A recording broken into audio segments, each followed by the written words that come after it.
So grey heron. This is a type of heron we do get across the world as well. I know in the UK we have them.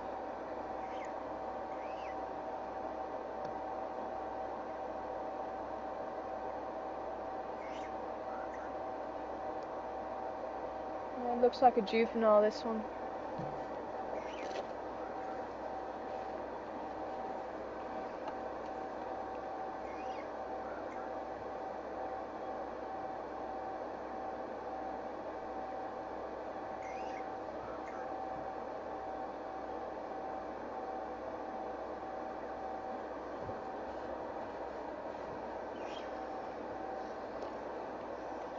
Okay, we have a question coming through.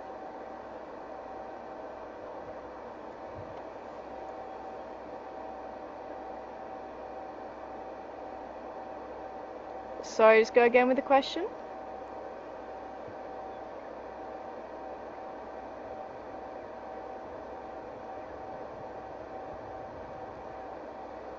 Okay, a question from Randy asking how many species of heron in the area. Well, so far I've only seen the grey heron, but I'm pretty sure there'll be more species than just the grey heron at the moment.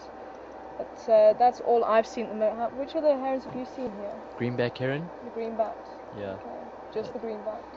Just these two that I've seen since I've been here. I know the others do occur, but yeah, just these two that I've seen. I'm just going to have a quick check, because I mean I've been used to seeing purple heron up Goliath at heron you'll Entebbe, find. but... Sorry? Goliath heron you'll find here.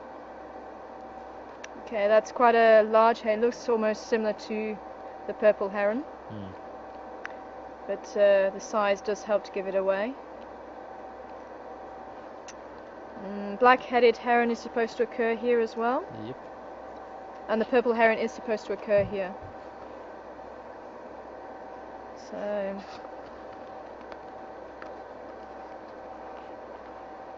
Saw a greenback heron at Gowrie Dam about a month ago.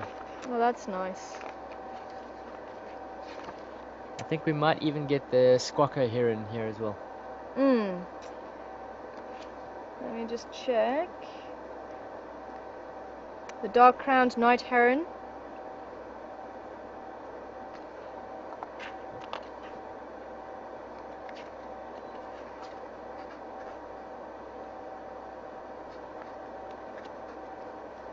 I know there was quite a lot of buzz on the BBC News page actually, that's the first time a bittern had been recorded making its sound. It's always been heard but never recorded, but obviously it doesn't breed here, so you don't really get to hear the calling if ever you're lucky enough to spot the great bittern, which is now called the Eurasian bittern. But it's the first time anyone's ever caught it on camera before, and that was a few days ago on the BBC News. If anybody wants to check it out, it's quite interesting.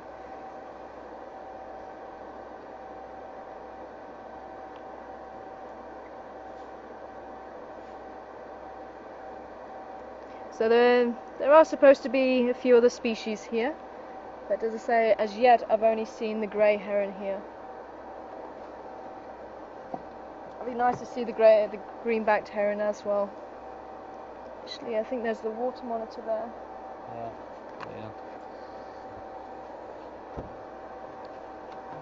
Oh, that's nice. Yo, he's a monster.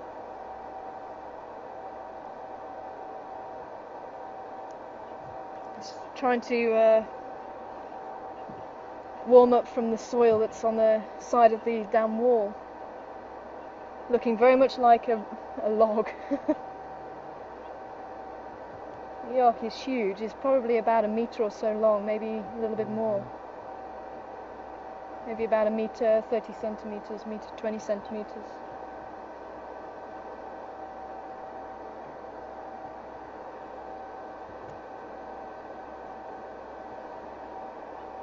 Okay, I have a question.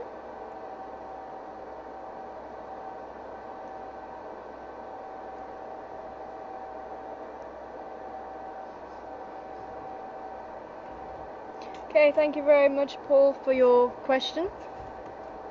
And you're just asking, do herons migrate or do they live here all year round? And from what I know of the herons that we had at Entebeni, we would get them seasonally, but I think they are more resident rather than going intra-Africa, but I'm sure Jared will be able to help me out with that one. Which one are you talking about? Just any species of heron. The ones that occur here, all Pretty much resident. pretty much resident. So no, the grey heron we used to get all year round. But as I say, the purple we only used to see during the rainy seasons, but I think it was more sort of that we just happened to see them, and they would have quite a large area where they would used to go and look for food at certain times of the year. I think that was more to do with it. But as I say, I think the herons are more resident than migrants. Even the grey heron tends to be a resident rather than migrate. It just happens to be one of those species you find over the world.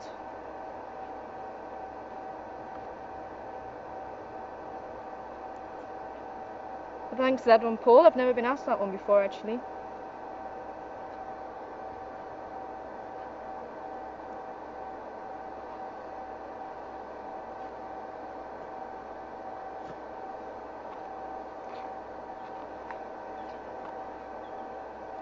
I wonder if this water monitor we've been seeing a lot of tracks of recently, especially around Twin Dam area up towards Chelapan, and that does seem to be the tracks of quite a large monitor, so I wonder if it is this one. Well, Texan thought he saw crocodile tracks just south of the wall. Oh really? Because it's so big. Sure. Yeah, I'm just having a quick check for you as well, Paul, and it does seem to be that they're all supposed to be resident. Alrighty, we're gonna move on.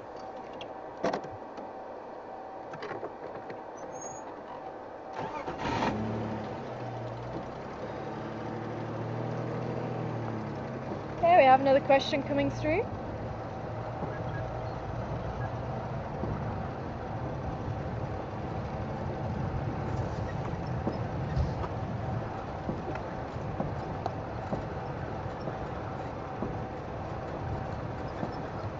Good afternoon, Nikki. I hope you're well, and you're from Pennsylvania. Sure.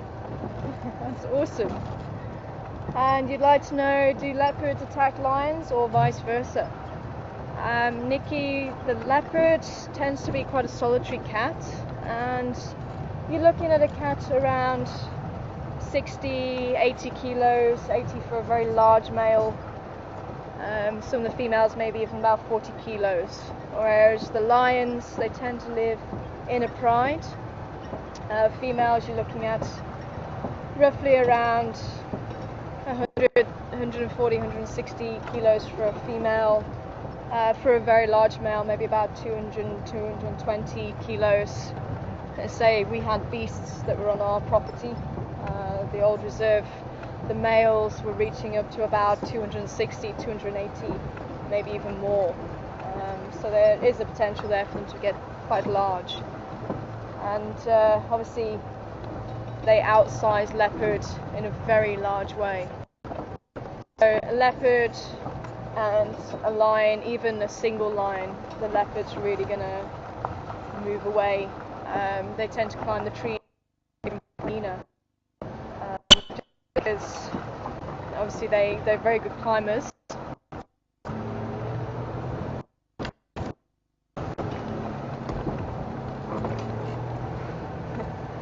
Yeah, no worries.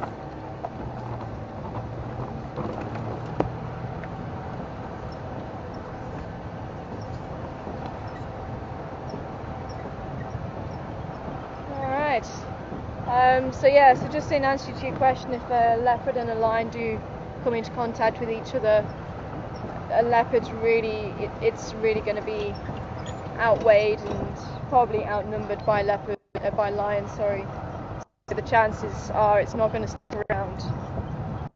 So there's quite a few documentaries and videos where you can see leopard being sort of in a tree with hyena or lion around the base of the tree and kind of not willing big, to come big out. Sorry? kudu, I think it is. Ah, Huge yes. kudu. I see him now. I'm never going to get a great shot of him. It's quite thick in there. Yeah, it's quite dense now.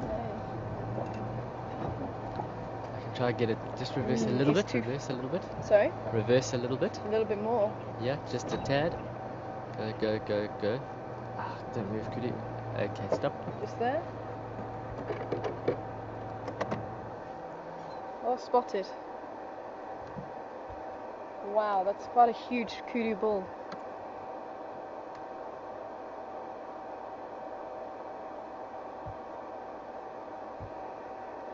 You can really see how well that pattern helps him to camouflage in against all the vegetation there.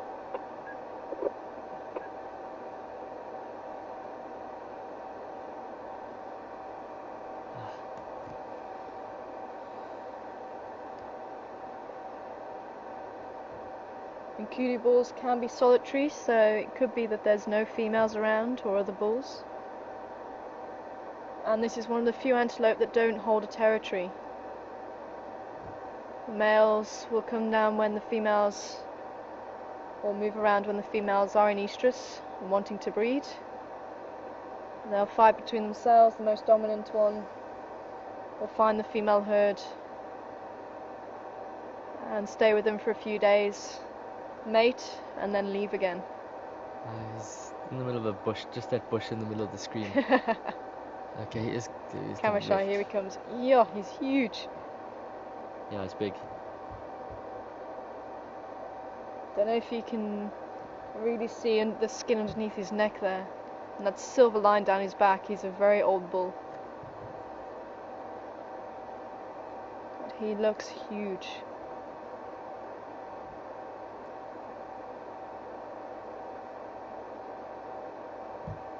What do you reckon, about 350 kilos that one? I'd say a little bit more than that. A bit more, 370. He is huge. He Look is, at that. hey? Maybe he's going to come up. I hope so. It'd be nice to see him out in the open.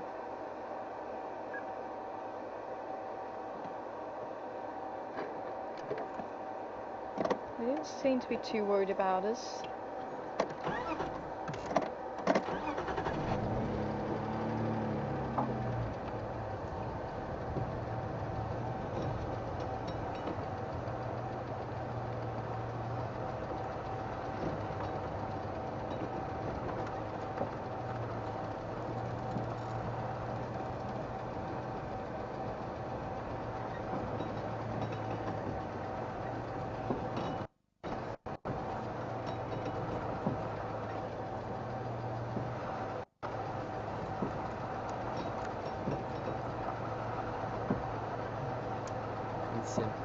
I think he stayed. Can you see him? No. I think he stayed in there. It's quite a deep drainage. Yeah. Wow, that was a good spot though.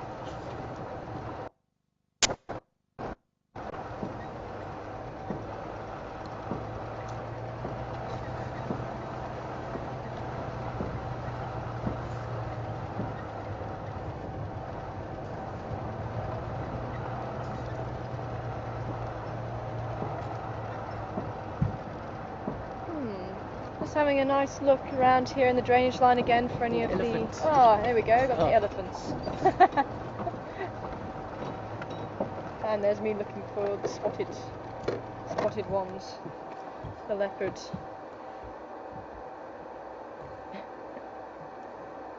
I wonder which herd this is.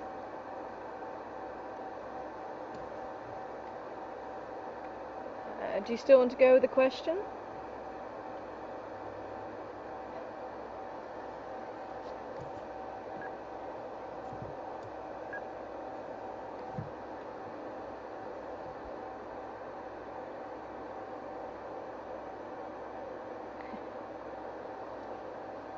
Oh, thank you very much, Tex, for your question.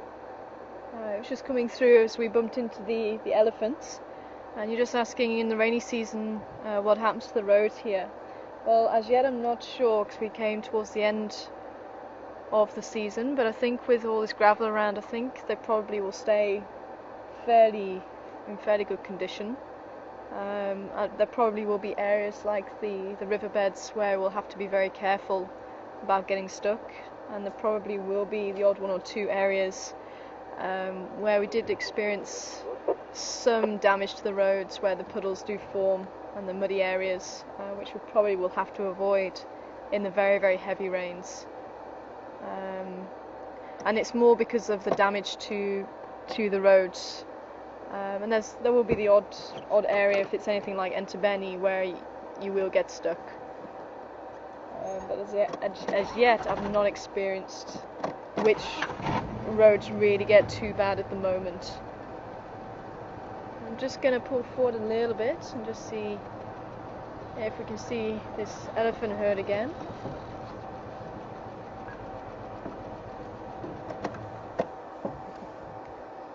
That little one not too impressed with us.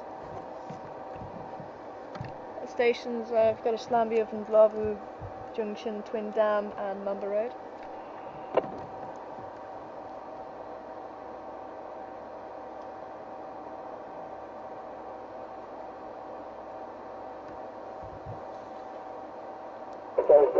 What you look at there?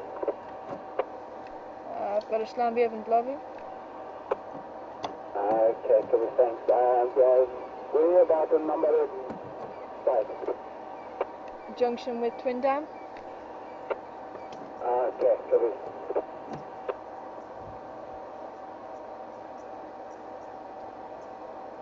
got Tracy and Gonzo heading west from Portsmouth.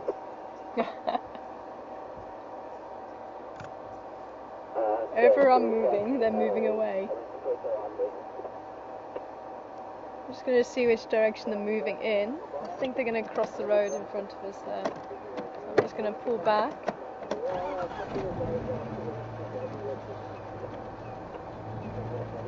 can have a look at these ones out in the open as well.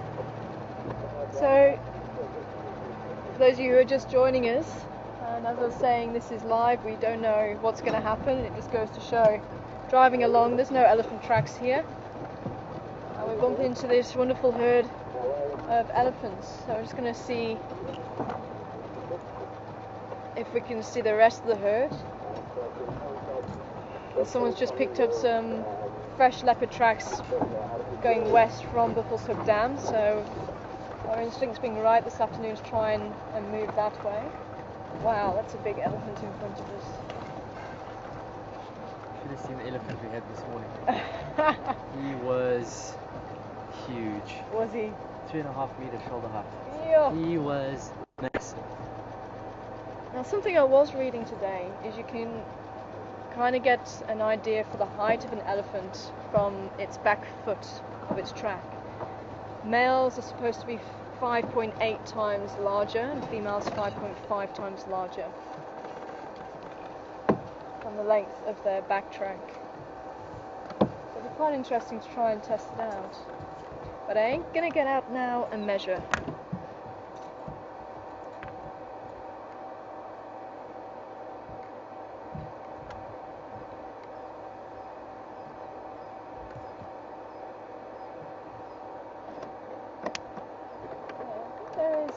There's another one that's coming through just to our left there.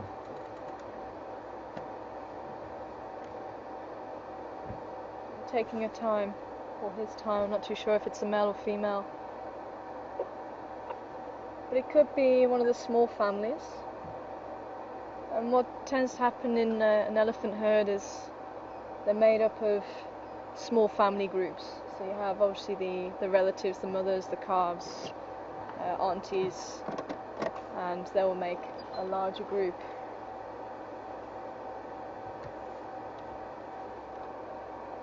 And in the areas where they do have a bit of a migration, these smaller herds will come together to form massive herds.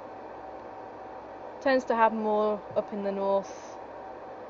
Actually, I wonder if they're going to go and drink.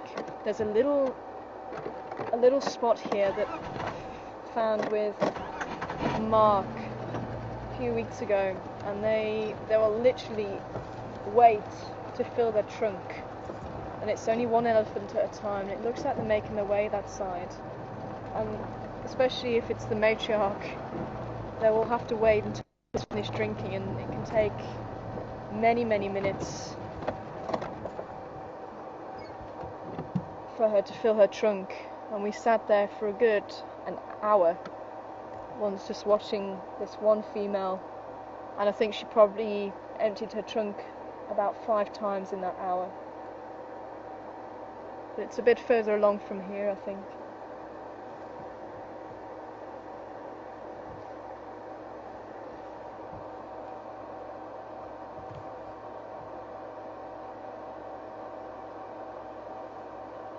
Now, someone was asking the other day about the teeth on an elephant, and they have 6 sets of teeth throughout their life.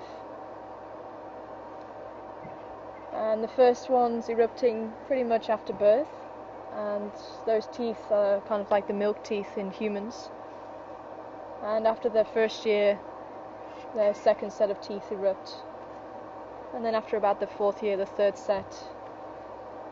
The 8th year, the 4th set. Roughly around its 20s, its 5th set. And its final set around the 40s, 45 mark.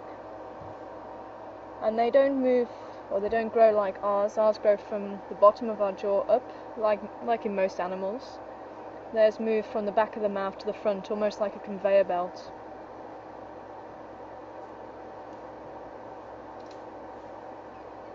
And to begin with, especially the tusks that have a cap of enamel, but then that will fall away, and all it is dentine, which is again quite unusual, and the enamel is the very hard substance that's on our teeth.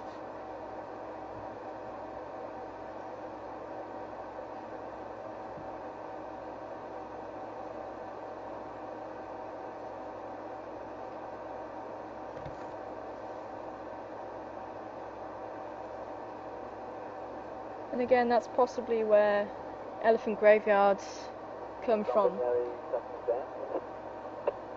Because once the elephants have got their 6th set of teeth, there's no more, and they wear down.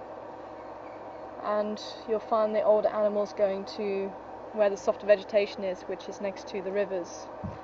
And obviously if they spend a lot of time there, and if they end up dying there, their body either is eaten or it decays, and when the rivers swell, washes the bones away and deposits them. And obviously if there's a few rivers in that area, they may all be deposited in a very similar place. And that's possibly where elephant graveyards came from. People thought that they went to an area to die, and actually it was possibly just their bones being washed there and deposited. But they do have a fascination with bones, especially bones of other elephants. And the Oliphant's gate had a pair of tusks in the Kruger on it, and the elephants kept walking off with them. So now apparently they're plastic, or imitation tusks.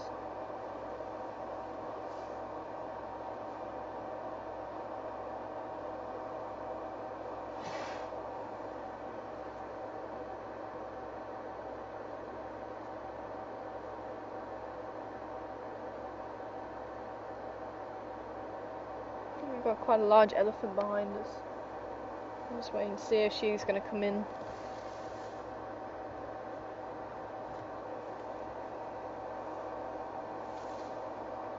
See the branch of the very tall leadwood that she's walking behind there.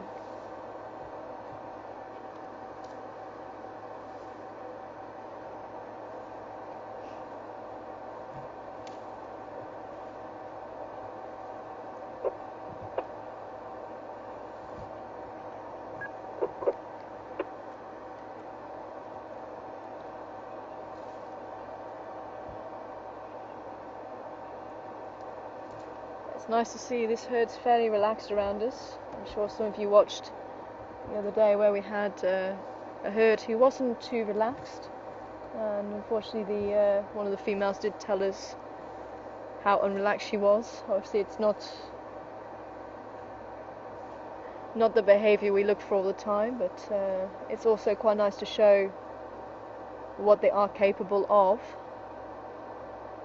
But we definitely think something had upset them. We think they were a herd from Kruger. There was one female that was collared, and we bumped into the same herd the next day, and they were fairly relaxed about us being there. We didn't get the same interaction as we had the day before. So there could have been a predator around that had just caused a bit of havoc with them, or maybe even a bull that had caused a bit of havoc. But something definitely had upset them, and the one female came right up to us in a warning charge with the ears out. But generally you get, when they have the ears out, you generally get quite a lot of sound with it, and that's not what we were getting. It was very, very quiet. So it was kind of a mixture between a warning and a full charge. But luckily she realised that we weren't a threat to her, and she did back off and settle down. But it looks like this herd is fairly relaxed. You see them quite happily browsing and grazing.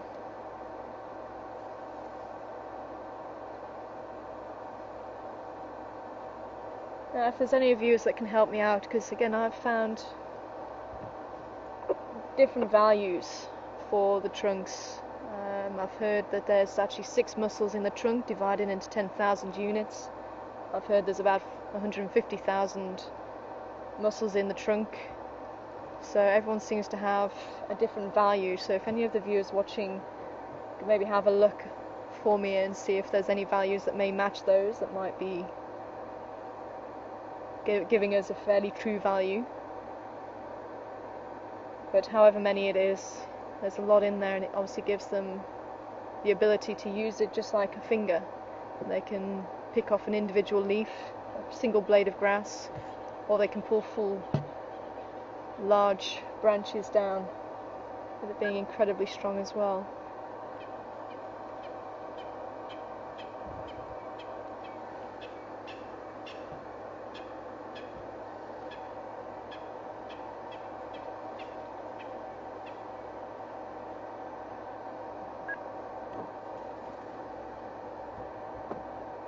And again, if anybody has any questions, feel free to email them in to finalcontrol@safari.tv, and Kath will be happy to send them through to me via the radio. But I think we're going to leave these elephants moving into fairly thick bush now. So we're going to continue on to the north and see if we can help them relocate the leopard in the last 3/4 of an hour of the drive. So I hope you guys can stay with us. I hope you enjoyed the elephants. They're always a pleasure to be around, and just to actually get so close to an animal that's so huge. I mean, they really do tower over you.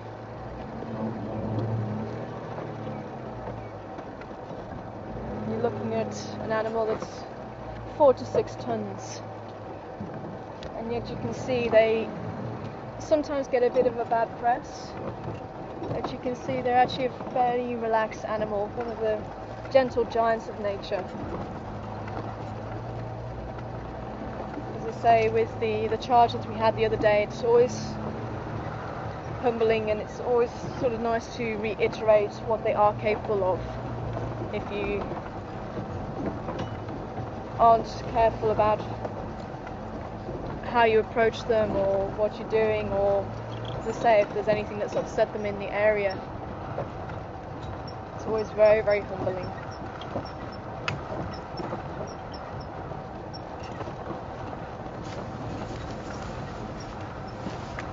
Okay, we have a question coming through.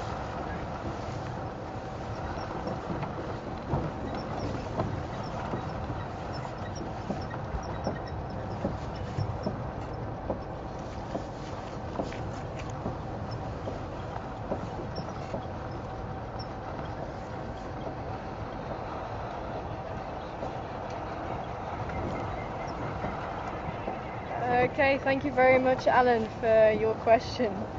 And it sounds like you had quite an adventure, and you were extremely lucky. And you were saying about you were on a bushwalk, which is obviously one of those things that's also offered apart from game drives when you come to Africa. And it's always worth going on a bushwalk, because I'm sure Alan will agree. It's a great way to be in the bush. You don't hear the sound of the engine running, and you get to experience the bush in a completely different way from being on a vehicle. And you say you were lucky enough to find a buffalo. Now, I don't know if it was a buffalo herd or a single buffalo, because that will also make a difference. But you're saying that it didn't react, and you've always heard that they're dangerous, and are they really that dangerous? Well, put it this way, if I'm on foot, the one animal I really don't want to come across on foot is a buffalo, and especially a Duggar boy. They're highly unpredictable, and especially the Duggar boys, when they're not part of a herd, the herd is a lot more stable, and the herds are more willing to flee rather than to fight. Obviously depending on the situation though. But one runs, they all run. It's kind of one of those mechanisms, a safety mechanism. But with the Duggar boys, they are a lot more willing to stand and fight, and quite often they don't give you much warning. And I remember there was a very famous artist, and we actually have a picture of one of his back home, and he did a lot of pastels, especially of elephants and buffaloes and animals like that. I think it was called Harad, I forget what his second name is now. And he was there doing a pastel of a buffalo. This was a couple of years ago now, and the buffalo just decided enough was enough, and he charged at him, and with them being about a ton, he had the strength he got him underneath his horns and threw him up in the air like a little rag doll. And unfortunately he got trampled to death. So they are incredibly dangerous, and that's what makes them part of the Big Five. And with the cheetah, some people ask, why is a cheetah not part of the Big Five? It can be domesticated, and it's not as threatening as, say, like the leopard. Some leopards are very, very dangerous. So yeah, buffalo, you definitely had a very lucky encounter with a buffalo, and one not many would have had. I've had a couple of walks with a buffalo herd. They ran away from us, and I haven't actually walked into a wild buffalo, but I'm sure you have, Jared. Hey, a few times. You've had a couple of encounters. I'm sure you'll agree with me, that was quite a lucky encounter with the buffalo. I think probably my most dangerous buffalo encounter, although the closest I've ever come to take an animal down was a buffalo, but the scariest for me was walking a herd of 600 buffalo.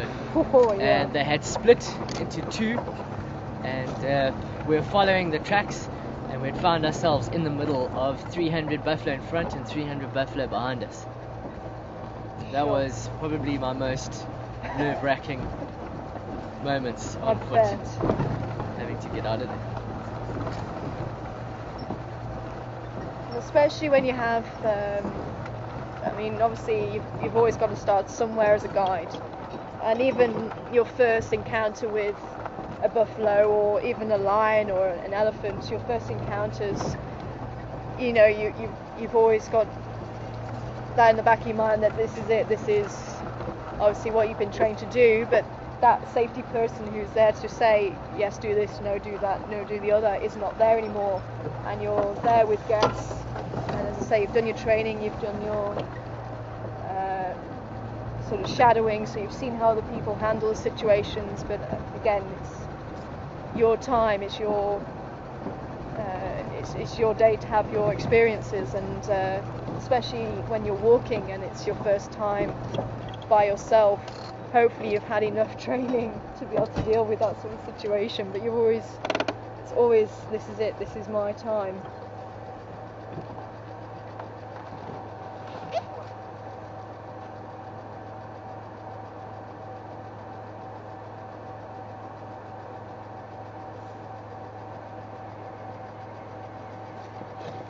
I'm just moving that branch out the road. That was another thorny bush.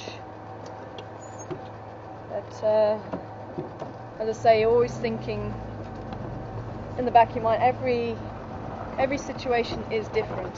So whatever the training you've had, every situation is different, and that's where you build up your experience. And somebody might have handled a situation in a different way, but as long as the outcome is the same, that's all that matters. And the reason why you would actually walk with these animals, or with the intention to try and view these animals, is because it is a phenomenal experience. You don't have a vehicle that can protect you. It is basically you and nature, and that's a whole different side to it. It's quite exhilarating as well, especially when you can view these animals. They don't even know that you're there, and you're maybe 30-40 meters away from them. That really is incredible.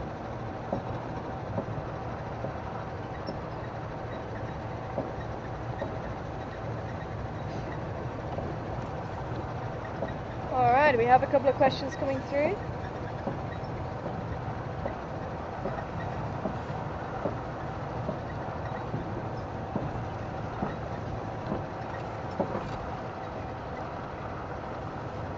Okay.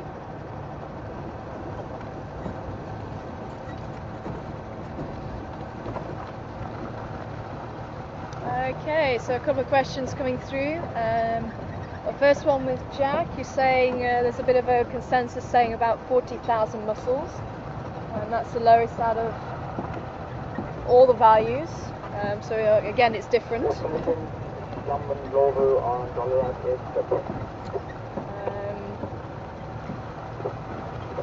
Actually saying that, I think I said it was 10,000 units the 6 mussels were divided in, so that's about the middle value then. So again, different as well. It'd be quite interesting to find where you've got that information from. As I say, I think the information I got was there was Beat About the Bush, and there was the Bushveld book that's my old boss actually wrote from Enterberni. And I know he had quite a lot of contacts as well. So it'd be quite interesting to find out where that information came from as well. So thank you very much, Jack. Oh, Wikipedia. Okay. So that came from Wikipedia. So I think we'll have to do a bit more research on that one as well then, try and cross-reference it with something. But obviously in its tens of thousands of mussels in the elephant trunk. And I didn't catch who was asking about the Crocodile and Buffalo's Hook Dam. Jody. So Jody, you'd like to know if the crocodile's still in Buffalo's Hook Dam. Well, we have been going up there to have a look, and I haven't seen him since I was on leave and back from leave. And I don't know, did you catch up with it at all? Yeah, I saw him about 4 or 5 days ago. Okay, so it could still be around there. And we were wondering if it's, because there was one in Gowrie Dam a while ago, and then I think it was 2 or 3 years ago. And apparently Gowrie Dam dried up one season and the crocodile moved on. So myself and Mark were speculating whether it was the same crocodile, because they will go back to the areas they were born apparently. And I think someone was asking a while ago how far they're able to travel. And in Australia they did a capture and release to find out exactly that, and apparently they moved these crocodiles about 400 kilometers away, and I think half the crocodiles made it back to that area. So that was about a 400 kilometer journey, and I've forgotten actually, they did say how many kilometers they were covering in a day. I think it took them about 20 days to get back. So it's quite an amazing journey that they had, but it did say it was around the coast. So I don't think they were crossing too much land at that stage. About 20 k's a day, eh? Yeah.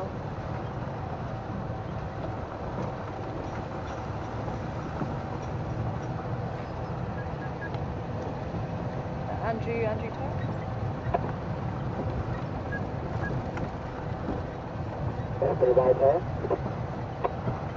Have you had any luck with the Ingwen consos? Yeah, negative. I heard because we were on appropriate way, going west, but I haven't had much by that. I also want to cut far away, but I'm coming back slowly towards David Dam in that area. Copy that. Yeah, I'm also going to have a look around that area. I'm at Gary Dam now. I'll let you know if I see anything.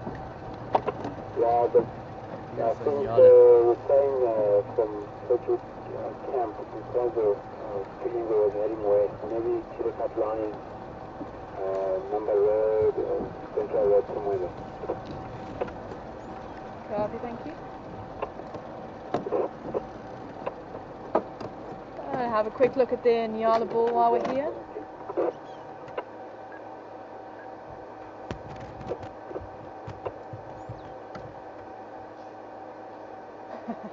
Also a bit camera shy. And again, as we move into winter, we might just see these males a little bit more often.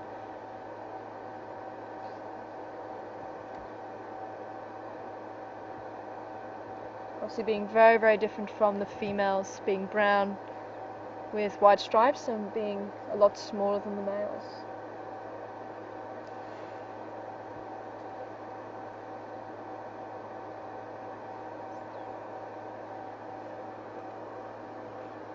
Alright.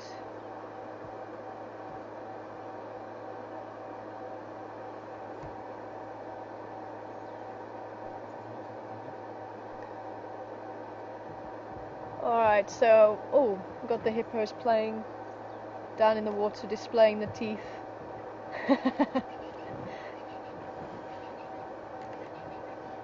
Looks like the two youngsters. I don't know if we're going to be able to see them through here.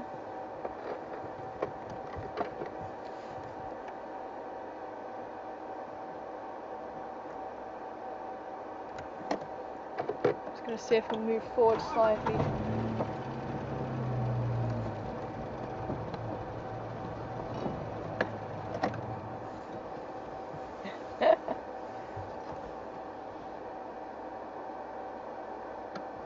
Almost looks like there's one on top of the other.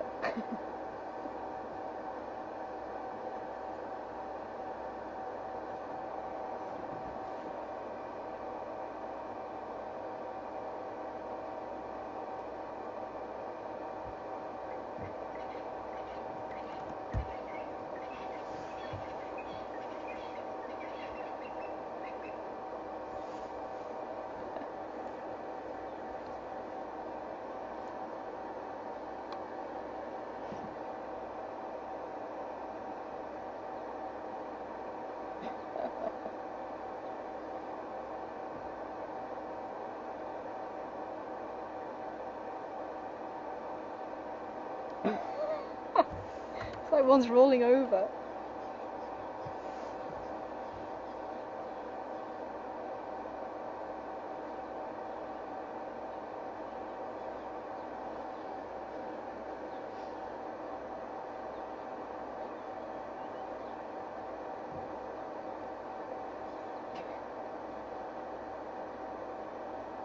It's actually nice to see two playing together rather than with a stick.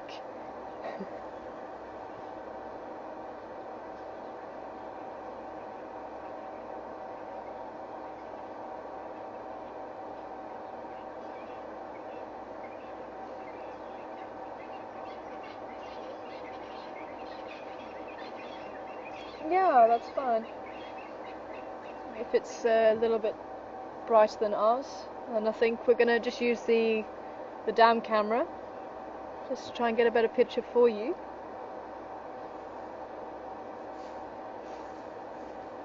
And I'll start moving on towards the dam wall. So I still want to check out this area while we have a bit of light and it's cooled down. I want to see if these leopard are moving around. I'm actually going to do the same thing backwards, so we're going to go up Mvubu Road and down towards Gallego Shortcut and just see if we hit it lucky with them. And Andrew, sorry? And Andrew is also going to be letting us know if he sees anything else around Buffels Hook Dam.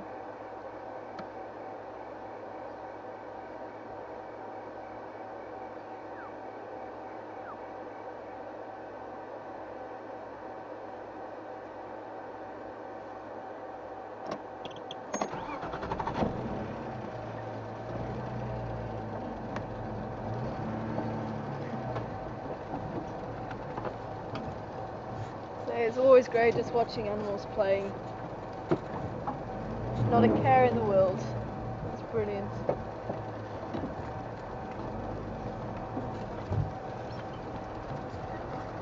And what's quite amazing is, as I was saying earlier about the size of the hippo, for the size of them, they don't need to take in as much food as what you would have thought.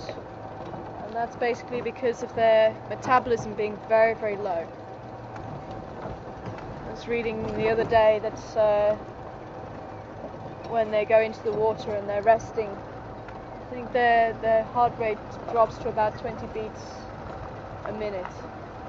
So the metabolism is very, very low, so they only need to take in about a third of what they should eat for an animal that size.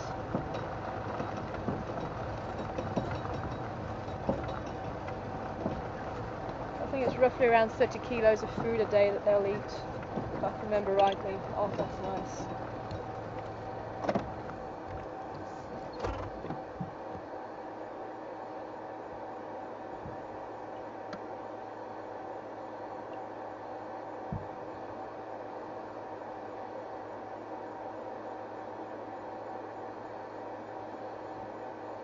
Hippos by sunset.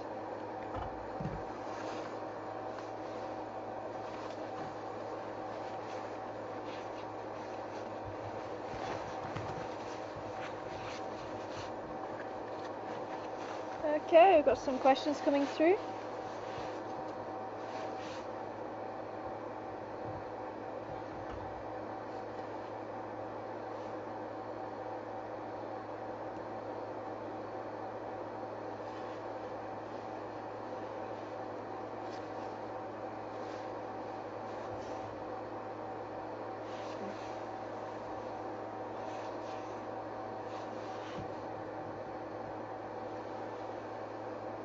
Okay, so we have a couple of questions. We drive around looking for these spotted cats, so I really want everyone just to think leopard and see if combined thoughts will help us find this leopard. And I think you pronounce your name Goods, I hope that's right.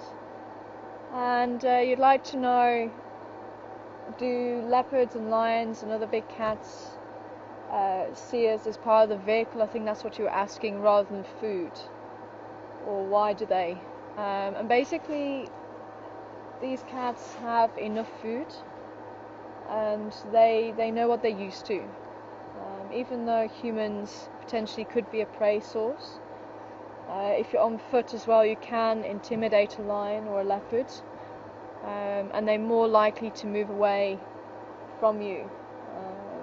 Sort of most encounters with these cats tend to end with you both either backing off or the lion or the leopard backing off.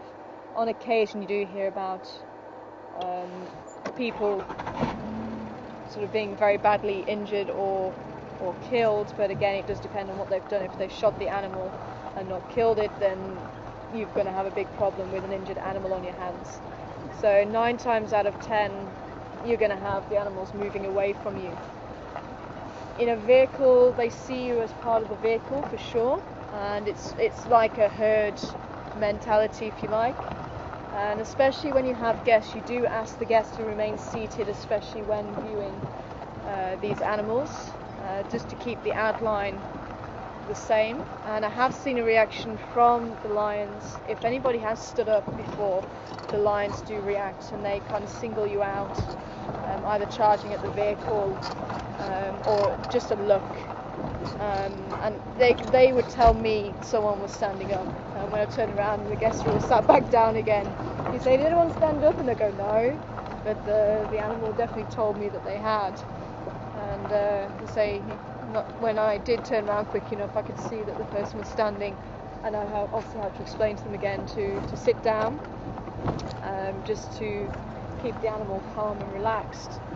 And again, it would be quite intimidating for those animals as well. And if you ever see elephants approaching lions, they too do tend to react to that and move away. Their ears go flat and they skulk away or move away, and it was a fairly similar situation. So obviously, depending on how close you are, what the animal's alike in that area, they'll probably see you in those two different ways. But the reason, as I say, why they don't attack the vehicles with us on is because there's no need to. If you have an old or injured animal, then you may have a problem if they've taken humans before. But again, for them to have taken humans before, it would have to be a very unique circumstance. And I think there was 2 lions who became man-eaters in Savo when they were building a railway. I forget the year actually. Can you remember the year? I think it was around the 1900s or something. And they killed, I think it was around 300. I think that was the amount that came through the other day. About 300 people over the few years that they were there. And there was quite a famous film, Ghosts in the Darkness, basically telling their story.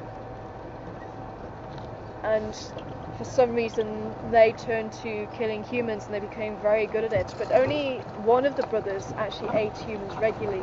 The other one, apparently, when they checked, somehow, I'm not too sure how they did it, but it was fairly recently that they found that he hadn't eaten as many humans as his brother. But again, it would be quite interesting to know what turned them in the first place. I've never watched the movie.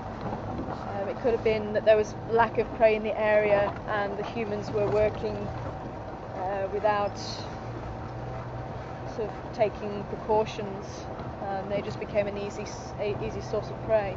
But certainly with the game viewers in this area and other areas where we do this, they don't see the humans as prey in that sense. And what's quite interesting, I was out in Indonesia once, and it was my first time really being in the wild. I'd never been to Africa, I'd never done anything like this. And when I went out to Indonesia, we went and stayed in the forest, and we didn't have any tents, it was just a sheet. There's a nightjar in the road, if it's going to settle down again. I don't know, I was going to say if you can try and see it, but put the lights on again. There we go. Nightjar.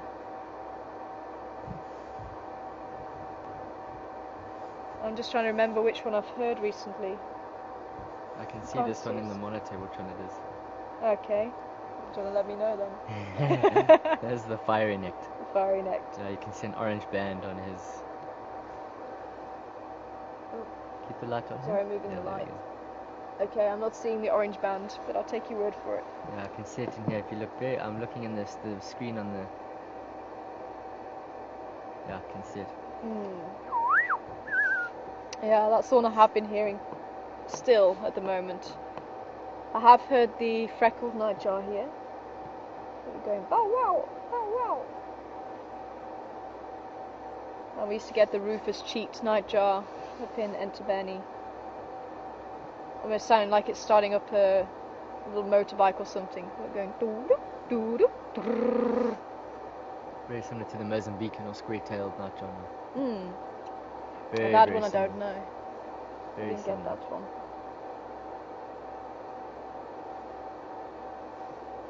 But you got good eyes. I did not see that band.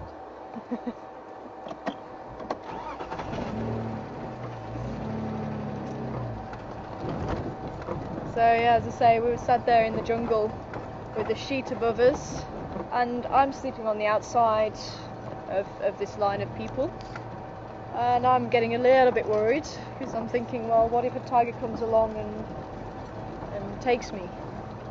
Oh, we got the rose eagle owl in the tree here.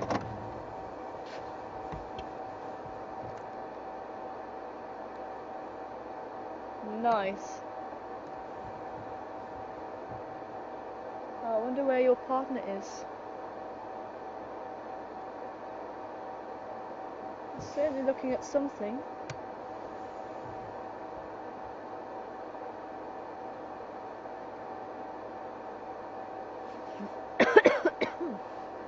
Excuse me.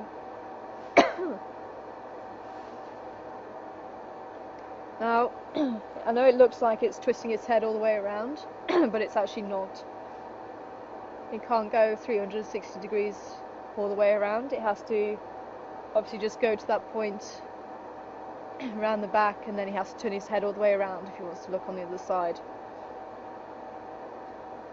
And the reason being, they can't move their eyes like we can. The eyes are kind of stuck in the sockets. There's a little bone that holds them in place. So they have to be able to move their head so they can see what's going on.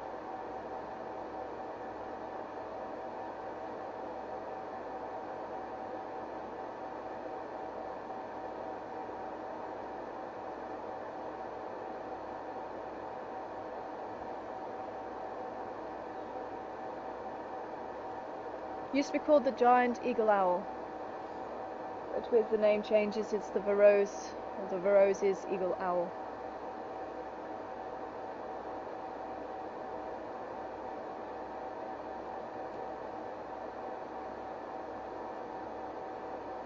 I'm just dropping the light just so I'm not blinding him in the eyes. And their eyes actually hold about 80,000 more receptors than humans.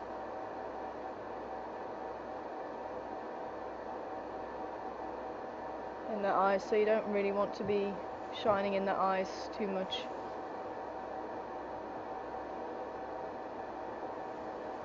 If you notice, he's got very dark eyes. So this owl you won't really find hunting while it's light. Maybe on the odd occasion you might, but very, very rarely. Whereas the pearl-spotted owlet has very light coloured eyes, yellow eyes, and the general rule is the owls with the yellow or orange eyes will also hunt later on in the afternoon or earlier in the morning, whereas the owls with the dark eyes will tend to hunt solely at night. I'll say that again, there are exceptions to that rule, but that's the generalization. That's beautiful.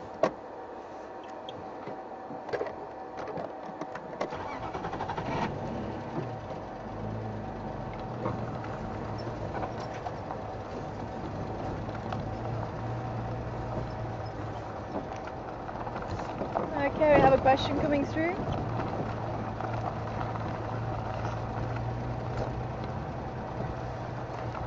Okay, thanks Richard. You're just asking how tall the owl is. It's, if I can remember rightly, it's roughly about 65 centimeters, which makes it, and we had a bit of a debate the other day, which makes it the largest owl here in South Africa. But the Pell's fishing owl, they were doing some research on recently, and I think it's on Wikipedia as well, and they've been researching the owls in the wild, and it was always thought that the giant, or the Verreaux's eagle owl, was heavier, but it looks from this study that the Pell's fishing owl is slightly heavier now. So in weight wise it could be the Pell's fishing owl is the heaviest, and the Verreaux's eagle owl is the longest. And I forget who sent that information in the other day when we had the Verreaux's eagle owl the other day. But if you go onto Wikipedia, then it should actually have those values there for you. Have you seen a Pell's fishing owl yet? Sorry? Have you seen a Pell's fishing owl yet? No, I haven't seen them yet. I'd love to see one.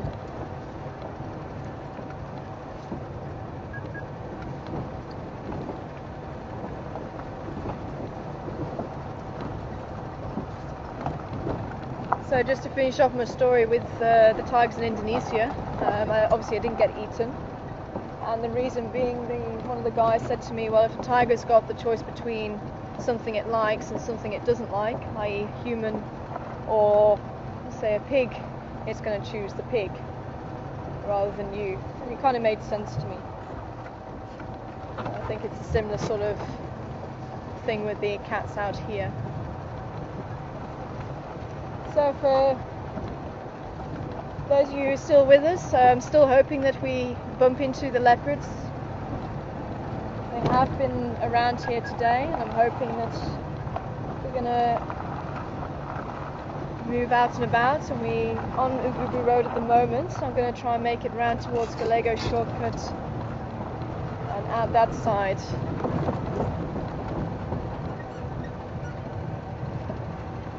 And obviously, with us being live, we can't predict what we are going to see. We can only try and look for these animals. But hopefully, keep your fingers crossed. We still have about 15 minutes left of drive. Okay, was there another question coming through? Oh, 10 minutes left.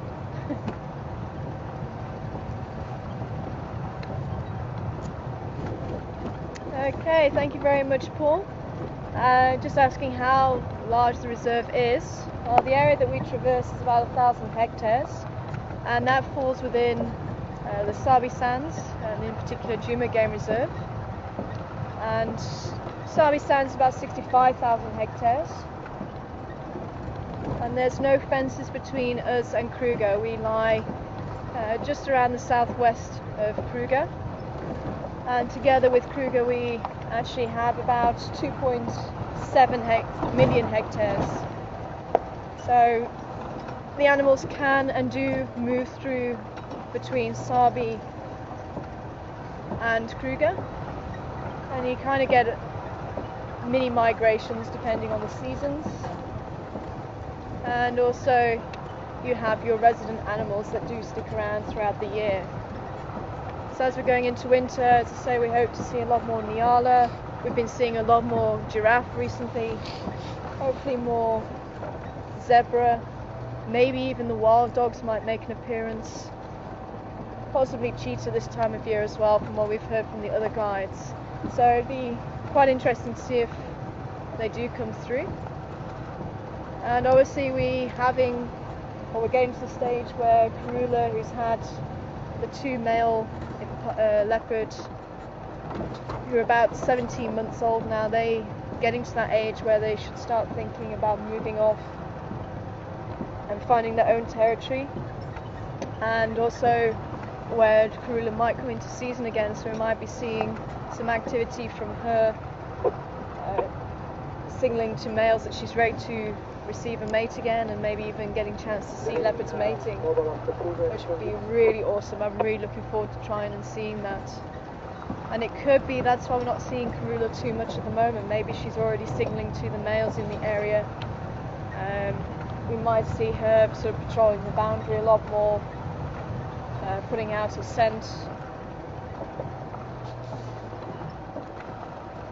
It could well be.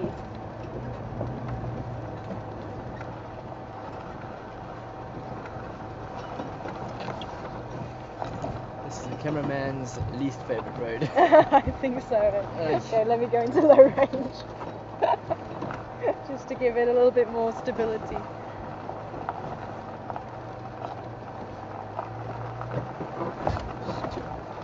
Okay, I've got another question coming through.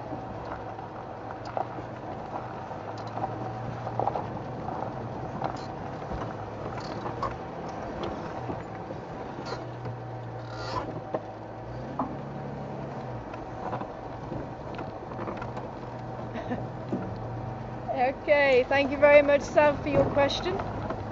Hope you've enjoyed the game drive this afternoon. And you're asking about the buffalo. Unfortunately, the buffalo ran off a little bit too quickly before we could catch up with them. But hopefully we can try again tomorrow. And you're asking, do they change their behavior at night? Because obviously lions are more likely to attack them at night.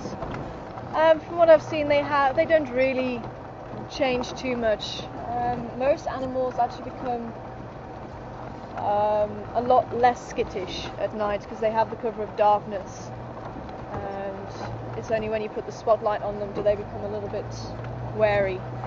But that's the beauty of having the night cameras, that we can switch the light off and have the night camera, and the animals can just go about their business.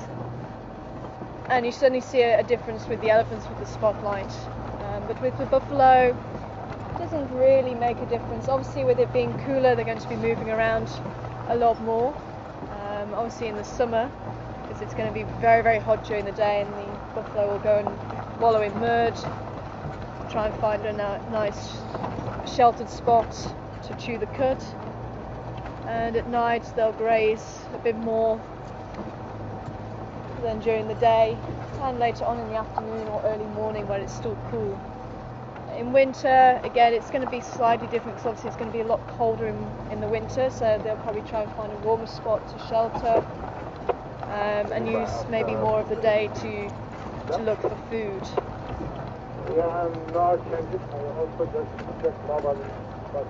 Sorry if I'm blinding you there, Jared. I'm just holding on right now. I'm not really worried about the light. I'm on Sugar Catline jumping Redwood, so I want to head north, that's like central and west. And they go to central. You guys are also still looking out for any leopard down in the south as well.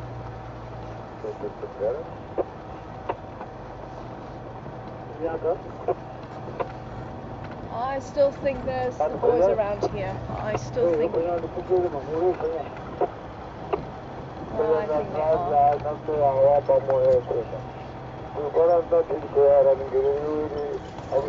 they are.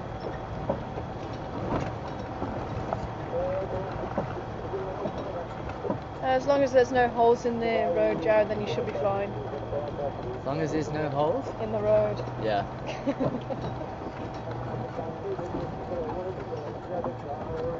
Come on, boys, everybody wants to see you.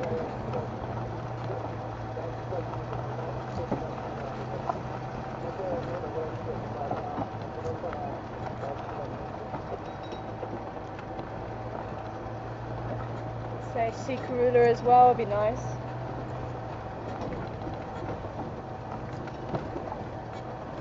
If we find a hyena, they might just track them for us.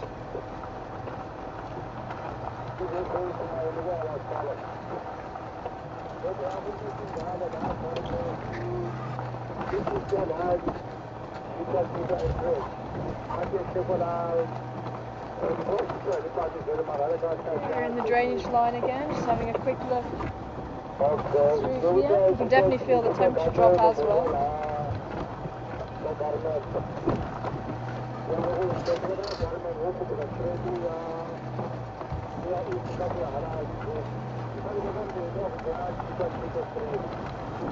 But it sounds like White Cloth and her son has moved off again. And her son that we found a couple of days ago was born in December 2008. So he's still a little bit younger than the two boys, not much younger.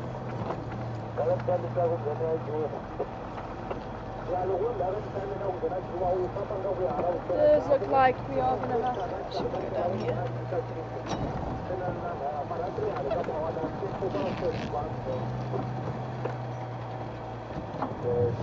Looks like we are going to have to end the drive now, but I'm sure if, as we're on the way home, if we do bump into any of the leopard, then we'll see if we can come back to you. So I hope you guys have enjoyed the safari today. We've had quite a variety of animals, and obviously the elephants as well, so I hope you've enjoyed that. Thank you so much to everybody for your questions, and obviously answering my questions as well. And I hope you've enjoyed the toothbrush. It'll be quite interesting to see if there's any plants out there that can make toothbrushes on other continents. So hopefully you guys can try that. Otherwise, take care, and hopefully you'll stick around for the fireside chat with Patrick. That's at 6:30.